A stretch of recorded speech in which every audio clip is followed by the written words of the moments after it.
Haleluya, haleluya. Na kwa sababu sasa shetani anajua Wakristo wengi na watu wengi wa Mungu hawajui namna ya kupambana na vita vya maneno, na kwa sababu hiyo vita vya maneno vimerushwa vingi sana, si kanisani, si kwenye familia, si kazini, si kwenye eneo mbalimbali, kwenye biashara yamerushwa maneno, na hatujui namna ya kupambana nayo. Hatujui namna ya kupambana nayo. Nguvu zimeisha.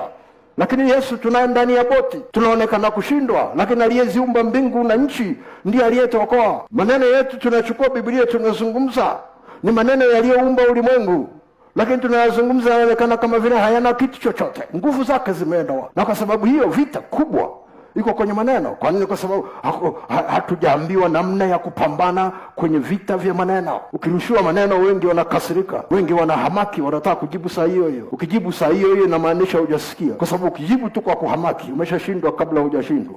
Unasemeshwa neno dogo tu la kukuuzi kazini, unazira, unaacha kazi, unamziria nani? Kwa sababu shetani anachotaka ni uondoke ofisini. Kwa nini? Kwa sababu kukaa kwako pale ofisini kunamsumbua. Ukifika unaomba, ukitaka kula chakula unaomba, unaenda chooni unaenda kuomba, unaenda kwenye korido unaimba wimbo na pambio lako, unatoka pale unakabidhi ofisi mikononi mwa Bwana mpaka kesho urudi. Wewe unafikiri Ibilisi atakuachia hivyo? Sasa huyu jamaa ili maombi yake yaishe hapa, tumtafutie mizengwe ili aondoke, Wewe unarushiwa maneno kidogo, unakasirika, unazira. Na kuambia shetani anapiga champeni yake, anasema tumemweza.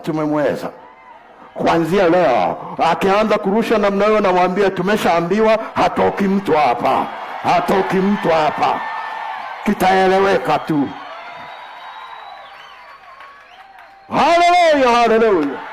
Haleluya, haleluya. Unahitaji kujua siri iliyoko. Shetani hakupigi vita tu, anakupiga vita. Ana sababu, ana mikakati yake. Sio kila mtu anapigwa vita kama unavyopigwa vita wewe. Anawinda kitu gani kwako? Nuru ulionayo, nafasi ulionayo mbele za Mungu, kwa sababu anajua hawezi kukunyang'anya. Amejaribu kukurudisha nyuma kiroho, ameshindwa. Sasa lazima atafute kila mbinu uache kazi. Inaweza kuwa mbinu nzuri, inaweza kuwa mbinu mbaya, lakini anachotaka utoke. Bwana Yesu asifiwe. Bwana Yesu asifiwe.